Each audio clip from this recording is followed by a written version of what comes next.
Good morning and good afternoon, and welcome to part two on our unit on the general manager or general management. Now, in the first video, we kind of had an overview of what we were looking at for this unit, an overview of what a general manager might be responsible for. Again, we only scratched the surface, okay? And now we are going to get into a little bit more of the overall responsibilities that a general manager might have, and these are kind of introducing topics or lessons that we'll be getting into a little bit later on in the semester. So let's go ahead and dive straight in and pick up where we left off here. We had already had a chance to talk about, I say talk about, I'm doing the talking here, but you get the idea, right? To go over what human resource manager might do, what business information manager might do, what an operations manager might be responsible for. And now we're going to look at administration and administrative support, or an administrator. Okay, so here we go. The general manager as an administrator or administrative support. Now, here's the thing. A lot of confusion out there is in regards to what an administrator actually is, because we go to and we grow up in a school community, in a public school, where our administrators, okay, are people who help run the schools. In other words, the principal here is an administrator, as well as the assistant principals, right? Or the head cafeteria lady, right, is the administrator, or the cafeteria person, right? But there's also administrators at the corporate office, or the school board office, or the district office, etc., right? So what exactly is an administrator, okay? Well, the definition of an administrator is very open, because some people refer to managers as administrators. Well, that's fine, okay? Some people will say, well, hey, you're an artist, you're a performing artist, so all of your royalties and your legal stuff is all handled through the administration. Yeah, okay, but you get the idea, right? So the definition is very open. It could be a team of administrative assistants, okay? Like, example, a CEO or a CFO, Chief Executive Officer, in other words, the person responsible for running the business, right? Or the chief finance officer might have somebody who helps them with their day-to-day operations, filing, so on and so forth. They may not have time for it. They might hire an administrative assistant, okay? You might have a team of managers or overseers who provide direction for an organization. In other words, kind of like managers, right? They may act as a go-between between general staff and executive staff. By the way, this fancy word here, liaison, you're going to hear that used multiple times throughout the year, okay? It's a go-between. We'll talk more about that with our human resource management lessons. And then they might provide financial and technical assistance in planning, budgeting, developing, financial planning, allocation, record keeping. Usually, administration and administrative support is for government organizations, okay?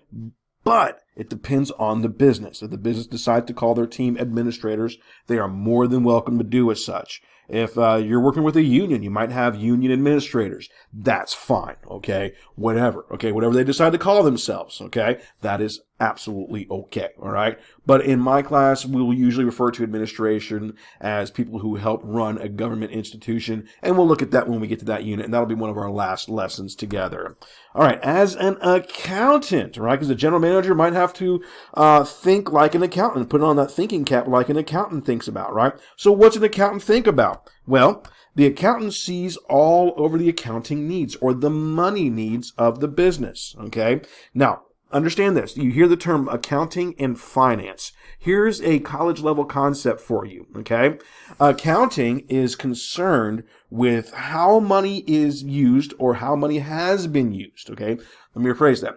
Concerned with how money has been used and the documentation for how money has been used, okay? So that's the money used for the past. So currently and in the past, okay? Accounting, okay? Finance deals with the money for the future.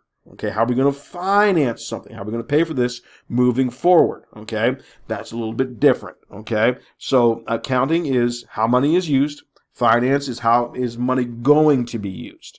Okay, Yeah, we'll talk more about that a little bit later on. They may oversee finance and assets. Again, it depends on the business. Okay, it depends on the general manager. Okay, but the general manager might be thinking like a finance person or an accountant. Okay, they're going to assure that documentation and accounting records are in order, that taxes are paid. That's important. If you don't pay your taxes, there's a good chance that you can have your business shut down, and you don't want that, right? That assets or property is in place where needed. Okay, look, accountants got to make sure that the people who are working for them are getting paid, right? If you're running your own business, you got to make sure that you have money set aside to pay for your employees. It only makes sense, because if you don't pay your employees, what are you going to lose in the event that you say, okay, it's payday, guys, I can't pay you? You're going to lose your employees, right? Yeah, it only makes sense, okay? And they control the process of recording, measuring, interpreting, and communicating financial data.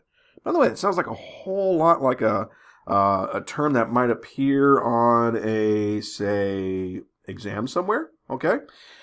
Let's see here. Marketing and advertising. Again, we're going to get into this in our 8th grade, but here's the thing. Marketing is more than just advertising. Okay. Advertising is a part of marketing, but marketing is more than just advertising. People get that confused, so I want to make that clear. All right. This is a business school idea, a business school concept.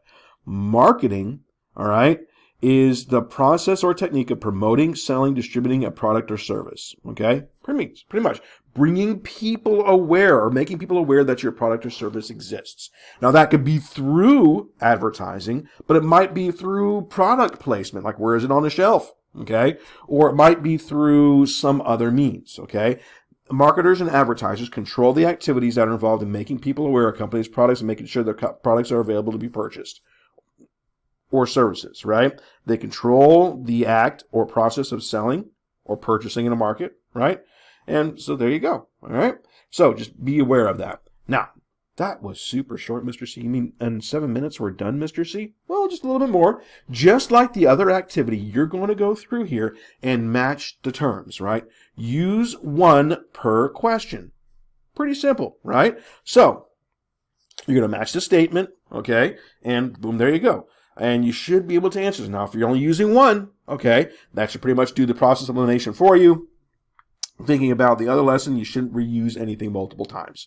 Alrighty, so that brings me to the end of this lesson. Again, this was just an overview and a kind of a glimpse or a snapshot of what we will be looking into as we progress and move forward with this class. All right. So there we go. 8 minutes and we are done. So I will catch you on the next series of lessons.